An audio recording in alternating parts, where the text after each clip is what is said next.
everyone, welcome back to Success Academy's YouTube channel. നമ്മൾ ഇന്നും GD previous year questions ആണ് discuss ചെയ്യുന്നത്. അപ്പോൾ ജനുവരി 12-ാം തീയതി നടന്ന തേർഡ് ഷിഫ്റ്റിലെ മാത്സ് ക്വസ്റ്റ്യൻസ് ആണ് ഡിസ്കസ് ചെയ്യുന്നത്. അപ്പോൾ നമുക്ക് ഒന്നാമത്തെ ക്വസ്റ്റ്യനിലേക്ക് പോകാം. First question, Anil started his journey in the morning. Till 10 a.m. he covered 1/2 of his journey, and on the same day till 1 a.m. he covered 4/5 of his journey. At what time did he start his journey? 10 മണിയായപ്പോഴേക്കും എന്താണ് Anil total ഡിസ്റ്റൻസിൻ്റെ 1/2 half cover ചെയ്തു. 1 മണിയായപ്പോഴേക്കും ക്വസ്റ്റ്യനിൽ 1 AM എന്നാണ് കൊടുത്തിട്ടുണ്ടായിരുന്നത്. 1 PM ആയിരിക്കണം ഉദ്ദേശിച്ചിട്ടുണ്ടാവുക. ഉച്ചയ്ക്ക് 1 മണിയായപ്പോഴേക്കും total ഡിസ്റ്റൻസിൻ്റെ 4/5 cover ചെയ്തു. അങ്ങനെയാണെങ്കിൽ എത്ര മണിക്കാണ് ജേർണി സ്റ്റാർട്ട് ചെയ്തിട്ടുണ്ടാവുക? ആ സമയമാണ് നമ്മൾ കാണേണ്ടത്. അപ്പോൾ എങ്ങനെ ചെയ്യാൻ പറ്റും?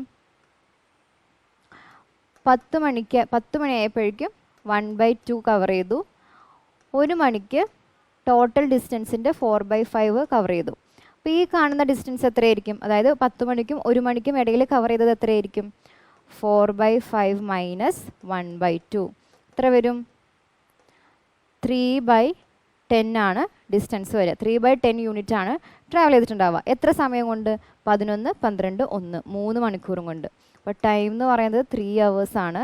അങ്ങനെയാണെങ്കിൽ സ്പീഡ് എത്ര വരിക? Speed is equal to distance by time ആണ്. Distance 3/10 divided by time 3 equal to 1/10 ആണ് ഡിസ്റ്റൻസ് വരിക. ഇനി ഈ ഹാഫ്, ഇവിടെ ഒരു ഹാഫ് ഉണ്ടല്ലോ, അതായത് distance is equal to half ആണ്. അങ്ങനെയാണെങ്കിൽ എത്ര സമയം എടുക്കുക? T is equal to distance by സ്പീഡാണ്. ഡിസ്റ്റൻസ് 1/2 ഡിവൈഡഡ് ബൈ സ്പീഡ് എന്ന് പറയുന്നത് 1/10 ആണ്. സോൾവ് ചെയ്യുമ്പോൾ 5 മണിക്കൂറിന് കിട്ടും. അതായത് 10 മണി ആവുന്നതിനേക്കാളും 5 മണിക്കൂർ മുന്നേ ആണ് ജേർണി സ്റ്റാർട്ട് ചെയ്തത്. അപ്പോൾ എപ്പോഴാണ് സ്റ്റാർട്ട് ചെയ്തിട്ടുണ്ടാവുക? 5 മണിക്ക്, രാവിലെ 5 മണിക്കായിരിക്കും ജേർണി സ്റ്റാർട്ട് ചെയ്തിട്ടുണ്ടാവുക. മനസ്സിലായല്ലോ? അടുത്ത question, A, B and C can complete a work in 30, 60 and 120 days respectively. A left the work 10 days before the work was completed and B left 5 days before the completion of the work. Find the total number of days required to complete the whole work. 3 പേരുണ്ട്, A, B, C. 3 പേരും individually separate ആയിട്ട് work ചെയ്യുകയാണെങ്കിൽ എടുക്കുന്ന സമയമാണ് 30, 60, 120 days. അങ്ങനെയാണെങ്കിൽ work കഴിയുന്നതിനേക്കാളും 10 ദിവസം മുന്നേ ആര് പോയി? A 10 ദിവസത്തിന് മുന്നേ പണി നിർത്തിപ്പോയി. B ആണെങ്കിലോ? B 5 ദിവസത്തിന് മുന്നേ പണി നിർത്തിപ്പോയി. അങ്ങനെയാണെങ്കിൽ ടോട്ടലി വർക്ക് കംപ്ലീറ്റ് ആക്കാൻ വേണ്ടിയിട്ട് എത്ര ദിവസമാണ് വേണ്ടി വരിക? ഇതെങ്ങനെ നമ്മൾ ചെയ്യുക? A, B, C. A എടുക്കുന്നത് 30 days, B 60 days, C 120 days. അപ്പോൾ നമ്മൾ ടോട്ടൽ വർക്കായിട്ട് കൺസിഡർ ചെയ്യുന്നത് ഈ ഡേയ്സിൻ്റെ LCM ആണ്. ഇവിടെ LCM എന്ന് പറയുന്നത് 120 ആണ്. അപ്പോൾ 3 × 4 ആണ് 120, 6 × 2 ആണ് 120, 120 × 1 ആണ് 120. അപ്പോൾ ഇതെന്ന് പറയുന്നത് എഫിഷ്യൻസി ആണ്. അപ്പോൾ ടോട്ടൽ വർക്ക് ഡൺ എന്ന് പറയുന്നത് efficiency into number of days ആണ്. Efficiency into number of days ആണ്. അപ്പോൾ നമുക്ക് എങ്ങനെ എഴുതാം? A എത്ര ദിവസം വർക്ക് ചെയ്തു? ടോട്ടൽ ഡേയ്സ് നമുക്ക് X ആണെന്ന് കൺസിഡർ ചെയ്യാം. അപ്പോൾ ടോട്ടൽ X ആണെങ്കിൽ 10 ദിവസം മുന്നേ A പോയി എന്നല്ലേ പറഞ്ഞേക്കുന്നത്. അപ്പോൾ X - 10 ഡേയ്സ് ആണ് A വർക്ക് ചെയ്തേക്കുന്നത്. Aയുടെ എഫിഷ്യൻസി എത്രയാണ്? 4. അപ്പോൾ ഇത് A ചെയ്ത വർക്കായി. ഇനി Bയുടെ കാര്യം എന്താ പറഞ്ഞേക്കുന്നത്? B 5 ദിവസം മുന്നേ പോയി. Bയുടെ എഫിഷ്യൻസി 2 ആണ്. അപ്പോൾ X - 5 ദിവസം 2 എഫിഷ്യൻസിയിൽ ചെയ്തപ്പോൾ ഇതാണ് B ചെയ്യുന്ന വർക്ക്. ഇനി C പ്രത്യേകിച്ചൊന്നും പറഞ്ഞിട്ടില്ല, അതായത് C കംപ്ലീറ്റ് എല്ലാ ദിവസവും വർക്കിൽ വന്നിട്ടുണ്ട്. അപ്പോൾ Cയുടെ X ഇൻറ്റു എഫിഷ്യൻസി 1 ആണ്. X × 1 എന്ന് പറയുന്നത് X തന്നെ. അപ്പോൾ ഇതെന്തായി? 3 പേരും കൂടി ചെയ്യുന്ന ടോട്ടൽ വർക്കായി. ടോട്ടൽ വർക്ക് എത്രയാണ്? 120. നമുക്കിത് ഈക്വൽ ടു 120 എന്ന് എഴുതാം. ബ്രാക്കറ്റ് മാറ്റി കഴിയുമ്പോൾ 4x - 40 + 2x - 10 + x is equal to 120. 4x + 2x 6x, 6x + x എന്ന് പറയുന്നത് 7x. 7x is equal to 120. ഇവിടെ -40 - 10 എത്ര ആഡ് ചെയ്യുമ്പോൾ വരിക? -50 ആണ്. -15 അപ്പുറത്തേക്ക് കൊണ്ടുപോകുമ്പോൾ എന്ത് വരും? +50. അപ്പോൾ 7x എന്ന് പറയുന്നത് 170 ആയി. അങ്ങനെയാണെങ്കിൽ x എത്രയാണ്? 170/7. അപ്പോൾ 170/7 ഡേയ്സ് കൊണ്ടാണ് ഈ വർക്ക് 3 പേരും കൂടിയിട്ട് കംപ്ലീറ്റ് ആക്കുന്നത്. ഏതാണ് ഓപ്ഷൻ? Option number 3. അടുത്തത്, what is the faulty weight used by a dishonest shopkeeper instead of the original weight of 1 kg to get a profit of 25%? 25% profit ലഭിക്കാനായിട്ട് 1 kgക്ക് പകരം ഏത് വെയിറ്റ് ആയിരിക്കും യൂസ് ചെയ്തിട്ടുണ്ടാവുക? ഇതെങ്ങനെയാണ്? പ്രോഫിറ്റ് ആണ് 25%. അപ്പോൾ 25% ഫ്രാക്ഷൻ ആക്കിയിട്ട് എങ്ങനെ എഴുതാം? 1/4 ആണ്. പ്രോഫിറ്റ് എന്ന് പറയുന്നത് selling price minus cost price divided by cost price. അപ്പോൾ കോസ്റ്റ് പ്രൈസ് എത്രയായി? കോസ്റ്റ് പ്രൈസ് എന്ന് പറയുന്നത് നമുക്ക് 4 എന്ന് എടുക്കാം. കോസ്റ്റ് പ്രൈസ് 4 ആണ്.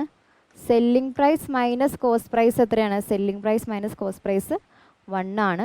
അങ്ങനെയാണെങ്കിൽ സെല്ലിംഗ് പ്രൈസിൻ്റെ വാല്യൂ എത്ര വരും? Selling price is equal to 1 plus cost price, അത് 1 പ്ലസ് 5 ആണ് സെല്ലിംഗ് പ്രൈസ്. അപ്പോൾ നമ്മളിത് എങ്ങനെയാണ് വരുന്നതെന്ന് കഴിഞ്ഞ വീഡിയോസിലൊക്കെ എക്സ്പ്ലെയിൻ ചെയ്തിട്ടുള്ളതാണ്. അപ്പോൾ ഇനി നമ്മൾ 25% ആണ് പ്രോഫിറ്റ് എന്ന് കണ്ടു കഴിഞ്ഞാൽ cost price is to selling price, ഇതിൻ്റെ റേഷ്യോ എങ്ങനെ എഴുതണം? 25% എന്ന് പറഞ്ഞു കഴിഞ്ഞാൽ 1/4 ആണ്. അപ്പോൾ കോസ്റ്റ് പ്രൈസ് എന്ന് പറയുന്നത് നമുക്ക് ഡിനോമിനേറ്റർ ആയിട്ട് എഴുതാം. സെല്ലിംഗ് പ്രൈസ് എന്ന് പറയുന്നത് ലാഭമായിട്ട് എന്തായിരിക്കും? സെല്ലിംഗ് പ്രൈസ് എപ്പോഴും കോസ്റ്റ് പ്രൈസിനേക്കാളും കൂടുതലായിരിക്കും. അപ്പോൾ 4 + 1 5 ആണ് സെല്ലിംഗ് പ്രൈസ്. ഇനി 1000 ഗ്രാം അല്ലെങ്കിൽ 1 kg എന്ന് പറഞ്ഞിട്ടാണല്ലോ വിൽക്കുന്നത്. അപ്പോൾ ഇദ്ദേഹത്തിന് ലഭിക്കുന്ന പൈസ, അതായത് സെല്ലിംഗ് പ്രൈസ് എത്രയാണ്? 1000 ഗ്രാംസിന് കറസ്പോണ്ടിങ് ആയിട്ടുള്ളതാണ്. അപ്പോൾ 5 × 200 ആണ് എന്ത്? 1000 ഗ്രാം. അപ്പോൾ നമ്മൾ ഈ സൈഡിലും 200 വെച്ചിട്ട് മൾട്ടിപ്ലൈ ചെയ്യാം. അപ്പോൾ എത്ര കിട്ടി? 800 ഗ്രാം. അപ്പോൾ 1000 ഗ്രാമിന് പകരം 800 ഗ്രാം എന്ന് പറഞ്ഞ് 800 ഗ്രാമിൻ്റെ വെയിറ്റ് യൂസ് ചെയ്താലാണ് ഇദ്ദേഹത്തിന് 25% ലാഭം കിട്ടുന്നത്. ഓപ്ഷൻ 4 ആണ് ഈ ക്വസ്റ്റിൻ്റെ ആൻസർ. അടുത്തത് തന്നിരിക്കുന്ന എക്സ്പ്രഷൻ സോൾവ് ചെയ്യുക എന്നുള്ളതാണ്. ഇതെങ്ങനെ സോൾവ് ചെയ്യേണ്ടത്? ബോഡ്മാസ് റൂൾ വെച്ചിട്ടാണ് നമ്മൾ സോൾവ് ചെയ്യുക. അതിൽ ബി എന്ന് പറയുന്നത് ബ്രാക്കറ്റാണ്, ഒ എന്ന് പറയുന്നത് of, D division, M multiplication, A addition, S subtraction. അപ്പോൾ നമ്മൾ ഈ ഓർഡറിൽ വേണം ചെയ്യാൻ. അപ്പോൾ ആദ്യം 1 ഡിവൈഡഡ് ബൈ 2, അപ്പോൾ എന്താണ്? 1/2 പ്ലസ് 3 മൈനസ് 5 ഇൻറ്റു, ഇവിടെ ഓഫ് വന്നു കഴിഞ്ഞാൽ ഓഫിനല്ലേ പ്രയോറിറ്റി വരാം. അപ്പോൾ 1/3 of 50 എന്ന് പറഞ്ഞാൽ എത്രയാണ്? 5 ആണ്. മൈനസ് 75 ഡിവൈഡഡ് ബൈ, ഡിവിഷനേക്കാളും പ്രയോറിറ്റി ആർക്കാണ്? ബ്രാക്കറ്റിനാണ്. അപ്പോൾ നമ്മൾ ആദ്യം എന്ത് ചെയ്യണം? 28 മൈനസ് 3 ചെയ്യുമ്പോൾ എത്ര വരും? 25 വരും. Equal to 1/2 plus 3 minus 5 × 5 25 minus 75/25 എത്രയാണ്? 3 ആണ്. അപ്പോൾ ഈ 3യും കട്ട് ചെയ്തു. എത്ര വന്നു? 1/2 minus 25 equal to 1 minus 50/2 equal to minus 49/2. Option A ആണ് ഈ ക്വസ്റ്റിൻ്റെ ആൻസർ. ഓക്കെ അല്ലേ? അടുത്തത്, if the price of potatoes increased by 10%, then by how much percent a user has to cut down on his consumption of potatoes so that the expenditure on potatoes remains unchanged? പൊട്ടറ്റോസിൻ്റെ വില 10% കൂടി. അങ്ങനെയാണെങ്കിൽ ആ വാങ്ങിക്കുന്ന ആൾക്ക് എന്താണ് വേണ്ടത്? Expenditure change ചെയ്യാൻ പാടില്ല. അത് മുന്നേ എത്രയായിരുന്നോ അത്രയും തന്നെ ആയിരിക്കണം ഇപ്പോഴും. അങ്ങനെയാണെങ്കിൽ കൺസംഷനിൽ എത്ര കുറവ് വരുത്തണം? ഇതാണ് നമുക്ക് കാണേണ്ടത്. എക്സ്പെൻഡിച്ചർ എന്ന് പറഞ്ഞാൽ എന്താണ്? അതായത് ടോട്ടൽ ചിലവാകുന്നത് എന്ന് പറയുന്നത് റുപ്പീസ്, എത്രയാണോ പൈസ ഇൻറ്റു കൺസംഷൻ, നമ്മൾ എത്ര ക്വാണ്ടിറ്റി ആണ് അല്ലെങ്കിൽ എത്ര kg ആണ് വാങ്ങിക്കുന്നത്. അപ്പോൾ പ്രൈസ് ഇൻറ്റു കൺസംഷൻ ആണ് എക്സ്പെൻഡിച്ചർ. അപ്പോൾ പ്രൈസ് എന്താ സംഭവിച്ചേക്കുന്നത്? 10% കൂടി. 10% കൂടുമ്പോൾ നമ്മൾ എങ്ങനെ എഴുതാം? 10% എന്ന് പറയുന്നത് ഫ്രാക്ഷൻ ആക്കുമ്പോൾ 1/10 ആണ്. അപ്പോൾ ആദ്യത്തെ കേസിൽ 10 ആയിരുന്നെങ്കിൽ 10% കൂടി, അപ്പോൾ എന്ത് തന്നെ? 10 + 1 11 ആണ് രണ്ടാമത്തെ കേസിൽ. ഇനി കൺസംഷനാണ് നമുക്ക് കണ്ടുപിടിക്കേണ്ടത്. എക്സ്പെൻഡിച്ചറിൻ്റെ കാര്യം എന്താ പറഞ്ഞേക്കുന്നത്? 2 കേസിലും സെയിം ആയിരിക്കണം. 2 കേസിലും സെയിം ആയിരിക്കണമെങ്കിൽ എന്ത് ചെയ്യണം? 10:11 നമുക്ക് നേരെ തിരിച്ചിട്ട് 11:10 ആണ് കൺസംഷൻ എന്ന് എടുത്തു കഴിഞ്ഞാൽ എക്സ്പെൻഡിച്ചർ സെയിം ആയില്ലേ? കാരണം എന്താ? 10 × 11 110, 11 × 10 110. അപ്പോൾ എന്തായി? എക്സ്പെൻഡിച്ചർ സെയിം ആയി. അപ്പോൾ ഇങ്ങനത്തെ ക്വസ്റ്റ്യനിൽ എന്താ വേണ്ടത്? പ്രൈസിൻ്റെ റേഷ്യോ എങ്ങനെയാണോ അതിൻ്റെ ഓപ്പോസിറ്റ് തിരിച്ചിട്ട് എന്തെടുക്കുക? കൺസംഷൻ്റെ റേഷ്യോ എടുക്കുക. അപ്പോൾ കൺസംഷനിൽ വന്നേക്കുന്ന ചേഞ്ച് എന്ന് പറയുന്നത് 11 10 അപ്പോൾ എത്ര വ്യത്യാസം വന്നു? 1 വ്യത്യാസം വന്നു. ഇനീഷ്യൽ വാല്യൂ 11 ആയിരുന്നു. അപ്പോൾ 1/11 × 100 എത്ര ആൻസർ വരിക? 9.09%. അപ്പോൾ ഏതാണ് ഓപ്ഷൻ? ഓപ്ഷൻ 4 ആണ് ഈ ക്വസ്റ്റിൻ്റെ ആൻസർ. മനസ്സിലായല്ലോ? അടുത്തത്, Aravind runs 5/4 times as fast as Banu. In a race, if Aravind gives a lead of 60 meters to Banu, find the distance from the starting point where both of them will meet. ഒരു റേസിൻ്റെ കാര്യമാണ്. ഇതിൽ അരവിന്ദിൻ്റെയും ബാനുവിൻ്റെയും സ്പീഡിൻ്റെ ratio തന്നിട്ടുണ്ട്. അപ്പോൾ എങ്ങനെ വരും? Speed of Aravind divided by speed of Banu എന്ന് പറയുന്നത് എത്രയാണ്? 5/4 ആണ്. അപ്പോൾ റേസിൽ ആരാണ് മുന്നിൽ നിൽക്കുന്നത്? ഭാനുവാണ് മുന്നിൽ നിൽക്കുന്നത്. എത്ര മീറ്ററിന്? 60 മീറ്ററിന്. അരവിന്ദ് ബാക്കിലാണുള്ളത്. ഇങ്ങനെയാണെങ്കിൽ ഇവർ സ്റ്റാർട്ടിംഗ് പോയിന്റ് കഴിഞ്ഞിട്ട് എപ്പോഴാണ് മീറ്റ് ചെയ്യുക എന്നുള്ളതാണ് ചോദിക്കുന്നത്. എപ്പോഴാണ് മീറ്റ് ചെയ്യുക? ഈ എൻഡ് പോയിന്റിലായിരിക്കില്ല മീറ്റ് ചെയ്യുന്നത്. രണ്ടുപേരും ഒരേ ടൈമിലാണ് റേസ് സ്റ്റാർട്ട് ചെയ്യുന്നത്. അപ്പോൾ എന്താണ് ഇവിടെ ടൈം കോൺസ്റ്റൻ്റ് ആണ്. ടൈം കോൺസ്റ്റൻ്റ് ആണെങ്കിൽ speed is equal to distance by time ആണ്. ടൈം കോൺസ്റ്റൻ്റ് ആണെങ്കിൽ സ്പീഡും ഡിസ്റ്റൻസും തമ്മിലുള്ള റിലേഷൻ എന്താണ്? Speed directly proportional to distance. അങ്ങനെയെങ്കിൽ നമുക്ക് എങ്ങനെ എഴുതാം? SA by SB equal to DA by DB. അപ്പോൾ അത് എത്ര വന്നു? 5/4. അപ്പോൾ ഇവർ തമ്മിലുള്ള ഡിസ്റ്റൻസിൻ്റെ ഡിഫറൻസ് എത്രയാണ്? 1 യൂണിറ്റ്. എത്രയാണ്? 1 യൂണിറ്റ്. ഈ 1 യൂണിറ്റും കറസ്പോണ്ടിങ് ആയിട്ടുള്ള ആക്ച്വൽ വാല്യൂ എത്രയാണ്? 60 മീറ്റർ. അപ്പോൾ 1 യൂണിറ്റ് 60 മീറ്റർ ആണ്. നമുക്ക് എന്താ കണ്ടുപിടിക്കേണ്ടത്? ഇവരെപ്പോഴാണ് ഏത് ഡിസ്റ്റൻസിലാണ് മീറ്റ് ചെയ്യുക എന്നുള്ളതാണ് കണ്ടുപിടിക്കേണ്ടത്. അതായത് അരവിന്ദ് സ്റ്റാർട്ടിംഗ് പോയിന്റിൽ നിന്ന് എൻഡ് പോയിന്റിലേക്ക് പോകുന്ന ആ ഒരു ദൂരത്തിലാണ് ഇവർ എന്ത് ചെയ്യുന്നത്? മീറ്റ് ചെയ്യുന്നത്. അപ്പോൾ അരവിന്ദ് എത്ര ഡിസ്റ്റൻസ് ട്രാവൽ ചെയ്തു? അരവിന്ദ് 5 യൂണിറ്റ് ആണ് ട്രാവൽ ചെയ്തേക്കുന്നത്. ഒരു യൂണിറ്റ് 60 ആണെങ്കിൽ 5 യൂണിറ്റ് എത്രയാണ്? 5 unit is equal to 60 × 5 300 metre. അപ്പോൾ ഏത് ഓപ്ഷൻ വരും? Option number 1. ഓക്കെ ആണല്ലോ. അടുത്ത ക്വസ്റ്റിലേക്ക് പോവാം. An article is listed at ₹1200. A customer pays $972 for it after getting 2 successive discounts. If the rate of first discount is 10%, then the rate of second discount is. Marked price അല്ലെങ്കിൽ listed price എത്രയാണ്? 1200 ആണ്. 2 discount കൊടുക്കുന്നുണ്ട്. അതിലൊരു ഡിസ്കൗണ്ടാണ് 10%. Final വരുന്ന selling price 972 ആണെങ്കിൽ രണ്ടാമത്തെ discount എത്രയെന്നാണ് ചോദിച്ചേക്കുന്നത്. സിമിലർ ആയിട്ടുള്ള ക്വസ്റ്റ്യൻ നമ്മൾ ഇതിന് മുന്നേ ചെയ്തിട്ടുണ്ട്. ഇതെങ്ങനെ ചെയ്യാം? Marked price, selling price. 10% ആണ് ഡിസ്കൗണ്ട് എങ്കിൽ ഡിസ്കൗണ്ട് എന്ന് പറയുന്നത് എന്താണ്? Discount is equal to marked price minus selling price divided by marked price ആണ്. അപ്പോൾ മാർക്ക്ഡ് പ്രൈസ് എത്ര വന്നു? 10 വന്നു. Marked price minus selling price ആണ് എത്ര? ഈ പറയുന്ന 1 എന്ന് പറയുന്നത്. അപ്പോൾ സെല്ലിംഗ് പ്രൈസ് എത്രയായി? സെല്ലിംഗ് പ്രൈസ് എന്ന് പറയുന്നത് 9. ഓക്കെ അല്ലേ? അപ്പോൾ നമ്മൾ മാർക്ക്ഡ് പ്രൈസ് 10 എടുത്തു കഴിഞ്ഞാൽ, അതായത് 10% കാണുമ്പോൾ തന്നെ നമ്മൾ 1/10 ആണെന്ന് ആലോചിക്കുക. അപ്പോൾ മാർക്ക്ഡ് പ്രൈസ് എന്ന് പറയുന്നത് ഡിനോമിനേറ്റർ 10 എടുത്തു. സെല്ലിംഗ് പ്രൈസ് എത്രയായിരിക്കും? ഡിസ്കൗണ്ട് ആയതുകൊണ്ട് സെല്ലിംഗ് പ്രൈസ് മാർക്ക്ഡ് പ്രൈസിനേക്കാളും കുറവായിരിക്കും. എത്ര കുറവായിരിക്കും? ന്യൂമറേറ്റർ മൈനസ് ചെയ്യുക. 10 - 1 9. അപ്പോൾ 9 ആണ് ആദ്യത്തെ കേസിൽ സെല്ലിംഗ് പ്രൈസ്. രണ്ടാമത് നമുക്കറിയില്ല, അത് XY എന്നിട്ടു. ഇനി ശരിക്കും മാർക്ക്ഡ് പ്രൈസ് എത്രയാണ്? 1200. Selling price 972. ഇനി എന്താ ചെയ്യേണ്ടത്? X/Y കാണാൻ X/Y ഈസ് ഈക്വൽ ടു ഇതിങ്ങനെ ക്രോസ് മൾട്ടിപ്ലൈ ചെയ്യാം. 9 × 1200 ഡിവൈഡഡ് ബൈ ഇതും ക്രോസ് മൾട്ടിപ്ലൈ ചെയ്യാം. 10 × 9 72. 0യും 0യും കട്ട് ചെയ്തു. 9 വെച്ചിട്ട് കട്ട് ചെയ്യുമ്പോൾ 108 എന്ന് വരും. അപ്പോൾ 120/108. ഇതിനെ നമുക്ക് 12 വെച്ചിട്ട് കട്ട് ചെയ്യാലോ. 12 വെച്ചിട്ട് കട്ട് ചെയ്യുമ്പോൾ 10 ഡിവൈഡഡ് ബൈ 9. അതായത് X/Y എന്ന് പറയുന്നത് 10:9 ആണ്. അപ്പോൾ എത്ര വ്യത്യാസം വന്നു? 1 വ്യത്യാസം വന്നു. 1/10 × 100. അപ്പോൾ രണ്ടാമത്തെ കേസിലെ ഡിസ്കൗണ്ട് എത്ര തന്നെയാണ്? 10% തന്നെയാണ്. അപ്പോൾ ഏതാണ് ഓപ്ഷൻ വരിക?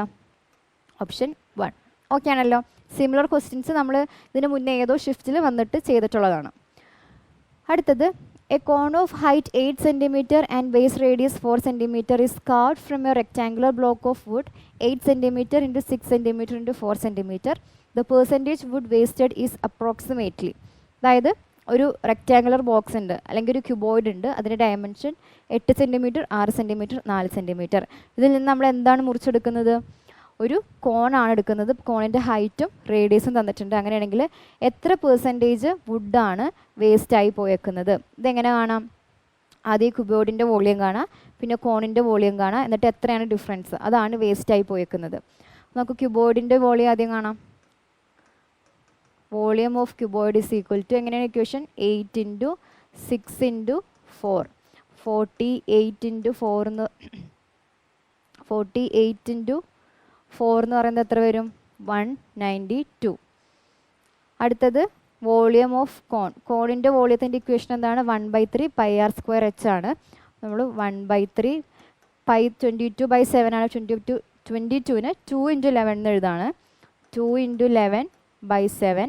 അപ്പോൾ 1/3 പൈ ആയി. ഇനി r എത്രയാണ്? 4. അപ്പോൾ r² ആയിട്ട് 4 × 4 ഇൻറ്റു ഹൈറ്റ് എത്രയാണ്? ഹൈറ്റ് 8 സെൻറ്റിമീറ്റർ ആണ്. നോക്കിക്കേ, 4 × 4 16, 8 × 2 16. അപ്പോൾ 16 × 16 എന്ന് പറയുന്നത് 256 ആണ്. ഇനി ബാക്കിയുള്ളത് ഒരു 11 ആണ്. അപ്പോൾ 256 × 11 എന്ന് പറയുന്നത് എത്ര വരിക? 2816 ആണ് ന്യൂമറേറ്ററിൽ വരിക. 2816 ഡിവൈഡഡ് ബൈ താഴെ എന്തുണ്ട്? 3 × 7 21 ഉണ്ട്. ഇത് ചെയ്യുമ്പോൾ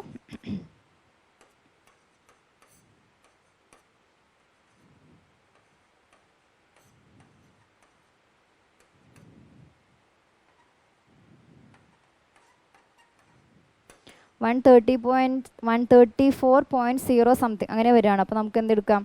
134 ആണെന്ന് എടുക്കാം. അപ്പോൾ പെർസെൻറ്റേജ് ലോസ് എന്ന് പറയുന്നത് എത്ര വരും? ആദ്യം എത്രയായിരുന്നു? 192 ആയിരുന്നു. മൈനസ് എത്രയാണ് ഇപ്പോൾ ഉള്ളത്? 134. അപ്പോൾ നമുക്ക് എത്ര നഷ്ടം വന്നേക്കുന്നത്? 192 മൈനസ് 134. എത്രയിൽ നിന്ന്?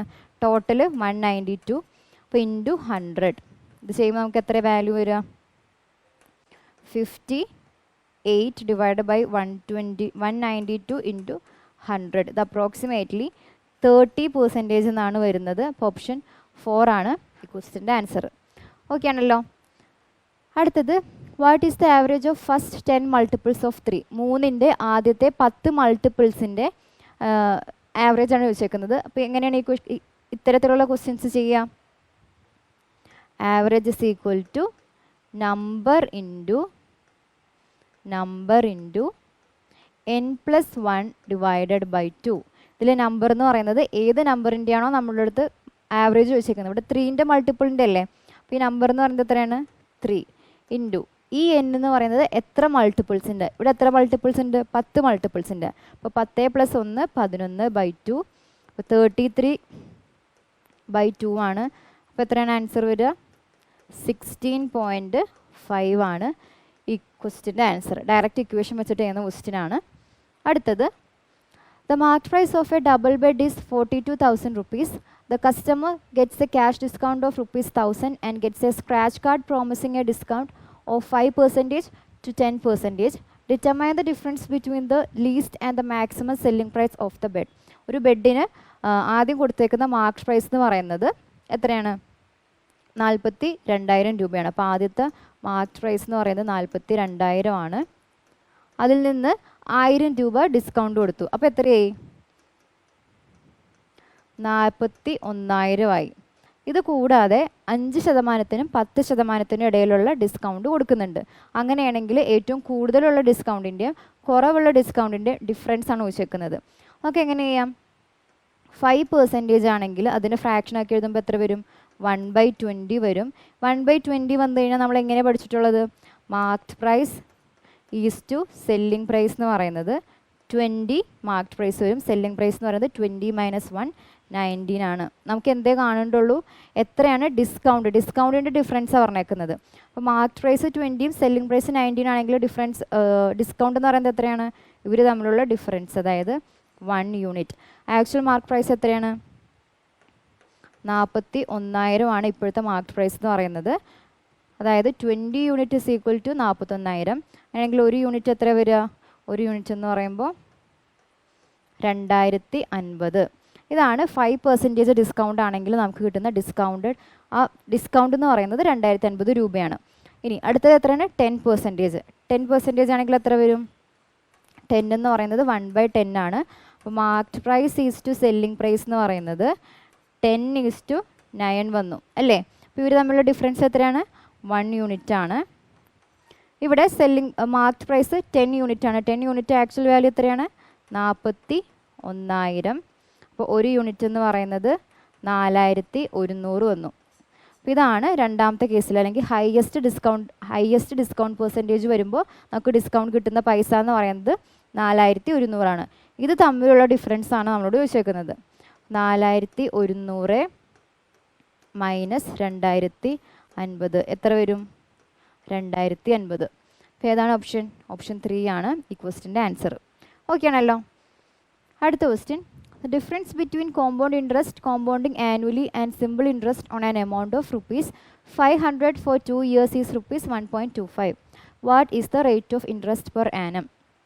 500 രൂപ നമ്മൾ 2 വർഷത്തേക്ക് സിമ്പിൾ ഇൻട്രസ്റ്റിലും കോമ്പൗണ്ട് ഇൻട്രസ്റ്റിലും ഇടുകയാണെങ്കിൽ ആ കിട്ടുന്ന എന്താണ് ഇൻട്രസ്റ്റിൻ്റെ ഡിഫറൻസ് എന്ന് പറയുന്നത് 1.25 റുപ്പീസാണ്. അങ്ങനെയാണെങ്കിൽ റേറ്റ് പെർസെൻറ്റേജ് ആണ് കാണേണ്ടത്. ഇതിനൊരു ഇക്വേഷൻ ഉണ്ടല്ലോ, എന്താണ് PR² divided by 100 square equal to difference. ഇത് നമ്പർ ഓഫ് ഇയേഴ്സ് 2 ആണെങ്കിൽ മാത്രം യൂസ് ചെയ്യാൻ പറ്റുന്ന ഇക്വേഷനാണ് PR² by 100 square. Value substitute ചെയ്ത് കഴിഞ്ഞാൽ 500 ഇൻറ്റു 6 നമുക്കറിയില്ല, അങ്ങനെ തന്നെ എഴുതി. 100 ഇൻറ്റു 100 എത്രയാണ് ഡിഫറൻസ്? 1.25. അപ്പോൾ ഒരു 100ൻ്റെ ഇപ്പുറത്തേക്ക് കൊണ്ടുപോകുമ്പോൾ എത്ര വന്നു? അവിടെ 125 എന്ന് വന്നു. ഈ പൂജ്യം കട്ട് ചെയ്തു. അപ്പോൾ 5R² is equal to 125. 125 by 5 എന്ന് പറയുന്നത് 25 ആണ്. 25ൻ്റെ സ്ക്വയർ റൂട്ട് എടുക്കുമ്പോൾ എത്ര വരും? R is equal to 5%. ഏതാണ് ഓപ്ഷൻ? Option number 3. മനസ്സിലായല്ലോ. അടുത്തത് 4th പ്രൊപ്പോർഷണൽ ടു 3, 12, 14. ഈ 3 സംഖ്യകളുടെ 4ാമത്തെ പ്രൊപ്പോർഷണൽ അതാണ് ചോദിച്ചേക്കുന്നത്. എങ്ങനെ ചെയ്യുക? 3/12 ഇസ് ഈക്വൽ ടു 14/x.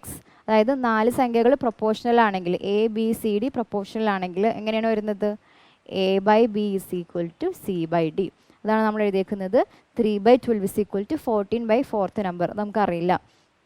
അപ്പോൾ ഇത് കട്ട് ചെയ്യുമ്പോൾ 1/4 ഇസ് ഈക്വൽ ടു 14/x ആണ്. അപ്പോൾ എക്സിൻ്റെ വാല്യൂ എത്ര വന്നു? 56. ഏതാണ് ഓപ്ഷൻ? Option number 1. അടുത്തത് A and B can complete a work in 18 days and 36 days respectively. They work together for 8 days and then A leaves. How many days will B take to complete the rest of the work? എയും ബിയും കൂടിയിട്ട് independently work ചെയ്യുകയാണെങ്കിൽ 18 ദിവസം വേണം, 36 ദിവസം വേണം. എന്നിട്ട് ഇവർ രണ്ടുപേരും കൂടി വർക്ക് സ്റ്റാർട്ട് ചെയ്യണം. എത്ര ദിവസം ഒന്നിച്ച് പണിതു? 8 ദിവസം പണിതു. അതിനുശേഷം ആരാണ് ലീവ് ചെയ്ത് പോകുന്നത്? എ ലീവ് ചെയ്ത് പോവാണ്. അങ്ങനെയാണെങ്കിൽ ബാക്കി വർക്ക് ചെയ്യാനായിട്ട് ബിക്ക് എത്ര സമയം വേണം? അപ്പോൾ നമ്മളെങ്ങനെ ചെയ്യാം? എ ബി, എക്ക് എത്ര ദിവസം? 18 ദിവസം, ബിക്ക് 36 ദിവസം. ഇത് ഡേയ്സ് ആണ്. ഇനി ടോട്ടൽ വർക്ക് നമ്മൾ എന്തായിട്ട് എടുക്കുന്നത്? എയുടെയും ബിയുടെയും ഡേയ്സിൻ്റെ LCM. 18ൻ്റെയും 36ൻ്റെ LCM എത്രയാണ്? 36 ആണ്. അപ്പോൾ ഇവിടെ എത്ര എഫിഷ്യൻസിയുടെ റേഷ്യോ വന്നു? എഫിഷ്യൻസി 2, ഇവിടെ 1. രണ്ടുപേരും കൂടിയുള്ള ടോട്ടൽ എഫിഷ്യൻസി എന്ന് പറയുന്നത് എത്രയാണ്? 2 + 1 = 3. ഇനി ഇവർ എത്ര ദിവസം വർക്ക് ചെയ്തു എന്ന് പറഞ്ഞേക്കുന്നത്? 8 ദിവസം വർക്ക് ചെയ്തു. അപ്പം 3 × 8 മൊത്തം 24 യൂണിറ്റ് വർക്കാണ് ചെയ്തേക്കുന്നത്. ഇനി ബാക്കി എത്ര വർക്ക് ഉണ്ട്? 36 - 24 = 12 യൂണിറ്റ് വർക്ക് ഉണ്ട്. ഇത് ആരാ ചെയ്യാൻ പോകുന്നത്? ബി ഒറ്റയ്ക്കാണ് ചെയ്യുന്നത്. അപ്പോൾ number of days is equal to total work divided by time. Total work divided by efficiency. Total work 12 ആണ്. ബിയുടെ എഫിഷ്യൻസി എന്ന് പറയുന്നത് 1 ആണ്. അപ്പോൾ എത്ര വന്നു? 12 ദിവസം. ഏതാണ് ഓപ്ഷൻ? ഓപ്ഷൻ നമ്പർ 4 ആണ് ആൻസർ. ഓക്കെ ആണല്ലോ. ഈസി ക്വസ്റ്റ്യൻ ആയിരുന്നു. അടുത്തത് find the sum of digits of the smallest 6-digit number divisible by 18, 24 and 25.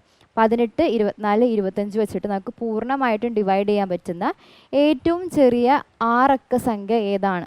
സംഖ്യ ഏതാണെന്നല്ല, ആ സംഖ്യയുടെ ഡിജിറ്റിൻ്റെ സമ്മാണ് വെച്ചേക്കുന്നത്. അപ്പോൾ എന്താ ചെയ്യേണ്ടത്? ആദ്യം നമ്മൾ ഈ 3 സംഖ്യകളുടെ LCM കാണാം. 18, 24, 25. 18ലും 24ലും 3 കോമൺ ആണ്. 3 പുറത്തേക്ക് എടുത്തു. 6, 8, 25 താഴേക്ക് അങ്ങനെ തന്നെ എഴുതി.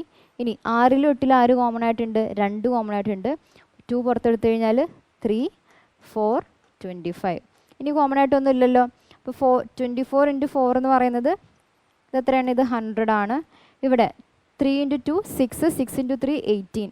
അപ്പോൾ ടോട്ടൽ LCM എന്ന് പറയുന്നത് എത്ര വന്നു? LCM is equal to 1800. ഇനി ഏറ്റവും ചെറിയ 6 നമ്പർ ഏതാണ്? 1, 2, 3, 4, 5, 6. ഇതാണ് ഏറ്റവും ചെറിയ 6-digit സംഖ്യ. നമ്മളിതിന് LCM വെച്ചിട്ട് ഡിവൈഡ് ചെയ്യാം. അപ്പോൾ 1800 ഇതിൽ എത്ര തവണ വരും? 5 തവണ വരും. 9 റിമൈൻഡർ 1000 വീണ്ടും 5 തവണ. അപ്പോൾ നമുക്ക് ഫൈനൽ റിമൈൻഡർ എന്ന് പറയുന്നത് 1000 കിട്ടി. ഈ കിട്ടിയേക്കുന്ന റിമൈൻഡർ 1800 നിന്നിട്ട് മൈനസ് ചെയ്യാം. 1800 മൈനസ് 1000 എന്ന് പറയുന്നത് എത്രയാണ്? 800. ഇനി ഈ 3 സംഖ്യകളും വെച്ചിട്ട് കംപ്ലീറ്റ്ലി ഡിവൈഡ് ചെയ്യാൻ പറ്റുന്ന ആറക്ക സംഖ്യ കാണാൻ വേണ്ടിയിട്ട് എന്ത് ചെയ്യണം? നമ്മൾ ആദ്യം എടുത്തേക്കുന്ന ആറക്ക സംഖ്യ ഇല്ലേ, പ്ലസ് 800. അപ്പോൾ എത്ര വരും?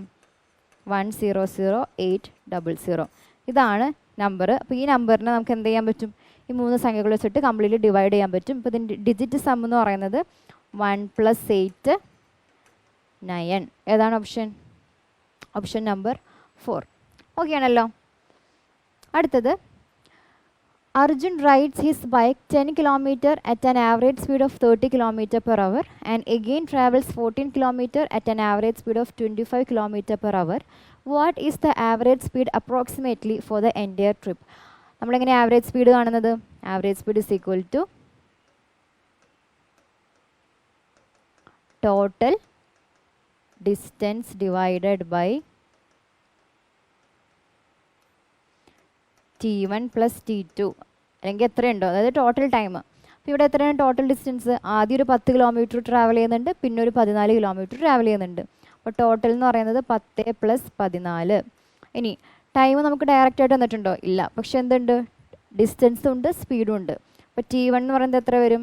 Time is equal to distance by സ്പീഡാണ്. Distance 10 divided by speed 30 km/h ആണ്. അപ്പോൾ 1/3 ആണ് ആദ്യത്തെ കേസിലെ ടൈം. രണ്ടാമത്തെ കേസിലെ ടൈമോ 14 കിലോമീറ്റർ 25 km/h. 14/25 എത്ര വരും? 1/3 + 14 divided by 25 equal to 24 divide by, ഇവിടെ 25 + 42 എന്നാണ് വരിക. 3 × 25 75, 75 മുകളിലേക്ക് പോകും. അപ്പോൾ 24 × 75 ഡിവൈഡ് ബൈ 25 + 42. ഇത് നമ്മൾ ചെയ്ത് കഴിയുമ്പോൾ നമുക്ക് കിട്ടുന്ന ആൻസർ എന്ന് പറയുന്നത് എത്രയായിരിക്കും? 26.87. Option number 1. ഓക്കെ ആണല്ലോ. അടുത്തത്, the ratio of the third proportion of 5 and 12 with the fourth proportion of 5, 8 and 9. ആദ്യം 5ഉം 12ൻ്റെയും തേർഡ് പ്രൊപ്പോർഷണൽ കാണുക. അത് കഴിഞ്ഞിട്ട് 5, 8, 9ൻ്റെ ഫോർത്ത് പ്രൊപ്പോർഷണൽ കണ്ടിട്ട് ഇവ തമ്മിലുള്ള റേഷ്യോ ആണ് കാണേണ്ടത്. അപ്പോൾ 3 സംഖ്യകൾ പ്രൊപ്പോർഷണൽ ആണെങ്കിൽ എങ്ങനെയാണ് വരുന്നത്? A/B = B/C. അപ്പോൾ ഇവിടെ എത്രയൊക്കെയാണ് വാല്യൂ? 5/12 = 12/C. നമുക്കറിയില്ല, എക്സ് എന്ന് കൊടുക്കുകയാണ്. അപ്പോൾ എക്സിൻ്റെ വാല്യൂ എത്ര വന്നു? 12 × 12 ഡിവൈഡഡ് ബൈ 5. ഇനി ഫോർത്ത് പ്രൊപ്പോർഷൻ നമ്മളിപ്പോൾ ചെയ്തുള്ളൂ. എങ്ങനെയാണ്? 5/8 = 9/y. അപ്പോൾ y = 9 × 8 ഡിവൈഡഡ് ബൈ 5. ഇനി x/y ആണ് കാണേണ്ടത്. അപ്പോൾ x/y = 12 × 12 divided by 5 9 × 8 divided by 5. 5ഉം കട്ട് ചെയ്തു. 4 വെച്ചിട്ട് കഴിയുമ്പോൾ 2, 3. 3 വെച്ചിട്ട് കട്ട് ചെയ്യുമ്പോൾ ഇവിടെ 3 വരും. അപ്പോൾ 12:6 എന്നാണ് വരുന്നത്. അപ്പോൾ എത്രയാണ്? 2:1. 2:1 ആണ് ആൻസർ. Option number 3. ഓക്കെ ആണല്ലോ. അടുത്തത്, an iron ball of radius 21 cm is melted and recast in spherical balls of radius 7 cm. Find the number of spherical balls. 21 cm ഉള്ള ഒരു അയൺ ബോൾ മെൽറ്റ് ചെയ്തിട്ട് എന്ത് ചെയ്തു? 7 cm ഉള്ള ചെറിയ ചെറിയ സ്ഫെറിക്കൽ ബോൾസ് ആക്കി. അങ്ങനെയെങ്കിൽ ടോട്ടൽ എത്ര നമ്പർ ബോൾസ് ഉണ്ടാകും? ഈ മെൽറ്റിങ്ങിൻ്റെ കേസിൽ എന്താ നമ്മൾ പറഞ്ഞിട്ടുള്ളത്? വോളിയം എന്ന് പറയുന്നത് 2 കേസിലെയും ഈക്വൽ ആയിരിക്കും. അപ്പോൾ ഈ കേസിൽ വോളിയം എത്ര വരിക?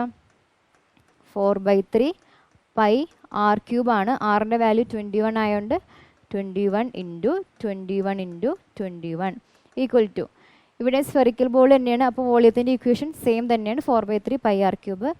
4/3 π × r എത്രയാണ്? 7 × 7 × 7 × നമ്പർ. എത്ര നമ്പർ ഉണ്ടെന്നുള്ളത് 7 × n. 4/3 π കട്ട് ചെയ്തു. 7 വെച്ചിട്ട് കട്ട് ചെയ്യുകയാണെങ്കിൽ എത്ര വരും? 3 3 3. അതായത് total number is equal to 3 cube. 3 cube എത്രയാണ്? 27. Option number 3. മനസ്സിലായല്ലോ? അടുത്ത ക്വസ്റ്റിലേക്ക് പോവാം. A vegetable vendor does his sales using a weight which is 12% less than the actual weight and earns a profit of 32% on the cost price. Find the total profit percentage. ഒരു കച്ചവടക്കാരൻ actual വെയ്റ്റിനേക്കാളും 12% കുറച്ചിട്ടാണ് വിൽക്കുന്നത്. ഇദ്ദേഹത്തിന് 32% ലാഭമുണ്ട്. അങ്ങനെയെങ്കിൽ മൊത്തത്തിൽ വരുന്ന profit, അതായത് തെറ്റായിട്ടുള്ള wait use ചെയ്യുന്നതും പിന്നെ 32% കൂടി കൂട്ടിയിട്ടുള്ള ആക്ച്വൽ ടോട്ടൽ വരുന്ന പ്രോഫിറ്റാണ് വെച്ചേക്കുന്നത്. അപ്പോൾ 100% ശരിക്കും കൊടുക്കേണ്ട വെയിറ്റ്. അതിൽ നിന്ന് 12% കുറച്ചിട്ടേ കൊടുക്കുന്നുള്ളൂ. അപ്പോൾ എത്രയാണ് കൊടുക്കുന്നത്? 88% കൊടുക്കുന്നുള്ളൂ. അപ്പോൾ ഇദ്ദേഹത്തിന് 100% കൊടുക്കുന്നു എന്ന് പറഞ്ഞ് വിൽക്കുന്നുണ്ട്. 100%ന് കറസ്പോണ്ടിങ് ആയിട്ടുള്ള കാശ് കിട്ടും. അപ്പോൾ 100 എന്ന് പറയുന്നത് എന്താണ്? 100 എന്ന് പറയുന്നത് സെല്ലിംഗ് പ്രൈസിന് കറസ്പോണ്ടിങ് ആയിട്ടുള്ള വാല്യൂ ആണ്. പക്ഷെ എത്രയേ കൊടുക്കുന്നുള്ളൂ? 88% കൊടുക്കുന്നുള്ളൂ. അപ്പോൾ ഇദ്ദേഹത്തിന് എത്ര ചിലവാകുന്നുള്ളൂ? 88ന് കറസ്പോണ്ടിങ് ആയിട്ടുള്ള പൈസ മാത്രമാണ് ഈ കച്ചവടക്കാരന് ചിലവാകുന്നുള്ളൂ. അപ്പോൾ അദ്ദേഹത്തിൻ്റെ കോസ്റ്റ് പ്രൈസ് എത്രയാണ്? കോസ്റ്റ് പ്രൈസിന് കറസ്പോണ്ടിങ് ആയിട്ട് വരുന്ന വാല്യൂ ആണ് 88. അപ്പോൾ നമുക്ക് cost price is to selling price എന്ന് എഴുതി കഴിഞ്ഞാൽ എങ്ങനെ വരും? 88 100. അതെന്താണ്? 100%, അതായത് ആക്ച്വൽ വെയിറ്റ് അത് 100% ആണല്ലോ. അപ്പോൾ 100% ആണെന്ന് പറഞ്ഞിട്ട് വിൽക്കുന്നതുകൊണ്ട് കിട്ടുന്ന പൈസ എന്ന് പറയുന്നത് 100ന് കറസ്പോണ്ടിങ് ആയിട്ട്, അതായത് സെല്ലിംഗ് പ്രൈസ് എന്ന് പറയുന്നത് 100ന് കറസ്പോണ്ടിങ് ആയിട്ടുള്ള വാല്യൂ ആണ്. പക്ഷേ ഇദ്ദേഹം എത്ര കൊടുക്കുന്നുള്ളൂ? 12% കുറച്ചിട്ട്, അതായത് 88% സാധനങ്ങളാണ് കൊടുക്കുന്നുള്ളൂ. അപ്പോൾ അദ്ദേഹത്തിന് അതിന് കറസ്പോണ്ടിങ് ആയിട്ടുള്ള പൈസ മാത്രമാണ് ചിലവാകുന്നുള്ളൂ. അതുകൊണ്ടാണ് നമ്മൾ കോസ്റ്റ് പ്രൈസിന് കറസ്പോണ്ടിങ് ആയിട്ട് 88 എന്നും സെല്ലിംഗ് പ്രൈസിന് കറസ്പോണ്ടിങ് ആയിട്ട് 100 എന്നും എടുത്തേക്കുന്നത്. ഇനി എന്താ പറഞ്ഞേക്കുന്നത്? പ്രോഫിറ്റ് 32% ആണ്. 32%നെ എങ്ങനെ നമുക്ക് ഫ്രാക്ഷൻ ആക്കി എഴുതാം?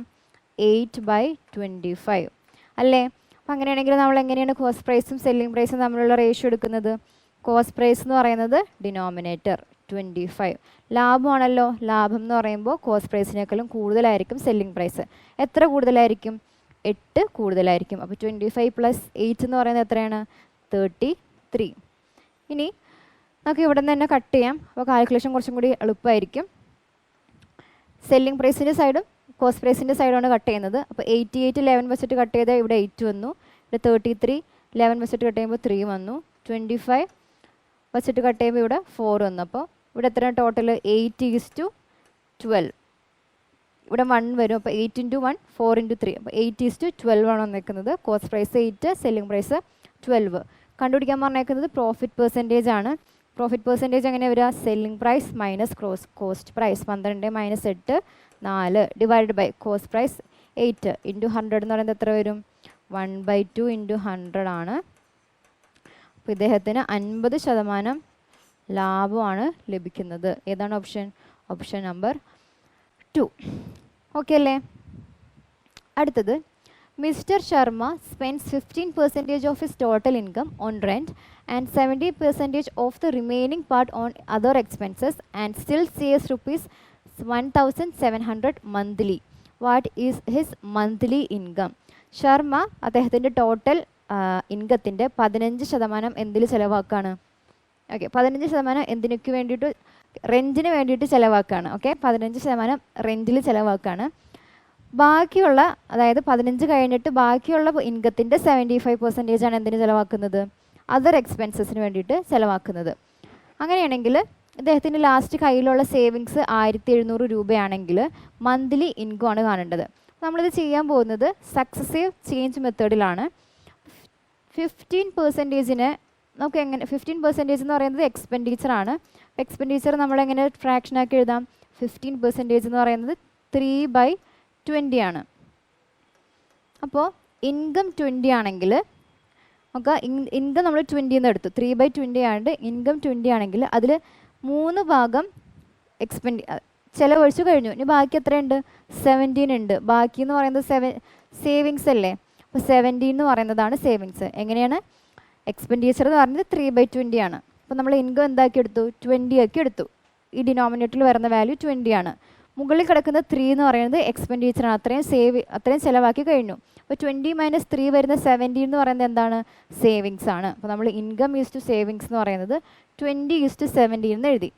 ഇനി രണ്ടാമത്തെ കേസിൽ 75% നമുക്ക് എങ്ങനെ ഫ്രാക്ഷൻ ആക്കി എഴുതാം? 3/4 എഴുതാം. അപ്പോൾ എങ്ങനെയാണ് വരിക? ഇൻകം 4 ആണെങ്കിൽ അതിൽ 3 ചിലവാക്കി ബാക്കി എത്രയുണ്ട്? 1. അതാണ് സേവിങ്സ്. 1 യൂണിറ്റ് ആണ് സേവിങ്സ്. അപ്പോൾ ഇത് രണ്ട് മൾട്ടിപ്ലൈ ചെയ്യുമ്പോൾ ടോട്ടൽ ഇൻകം എന്ന് പറയുന്നത് 80 യൂണിറ്റ് വന്നു. സേവിങ്സ് എന്ന് പറയുന്നത് 17 യൂണിറ്റ് വന്നു. അപ്പോൾ 17 ആക്ച്വൽ ആയിട്ടുള്ള കറസ്പോണ്ടിങ് ആയിട്ടുള്ള ആക്ച്വൽ വാല്യൂ എത്രയാണ്? 1700. അപ്പോൾ 17 × 100 ചെയ്യുമ്പോഴാണ് നമുക്കിവിടെ 1700 വരിക. അപ്പോൾ നമ്മൾ ഇവിടെയും 100 വെച്ചിട്ട് മൾട്ടിപ്ലൈ ചെയ്യുക. അപ്പോൾ 8000 എന്ന് വരും. 8000 ആണ് എന്ത്? ഇൻകം. അപ്പോൾ ഏതാണ് ഓപ്ഷൻ? Option number 3. മനസ്സിലായല്ലോ? അടുത്ത question. The current value of a car is 8,50,000 and its value is depreciating at the rate of 10% per annum.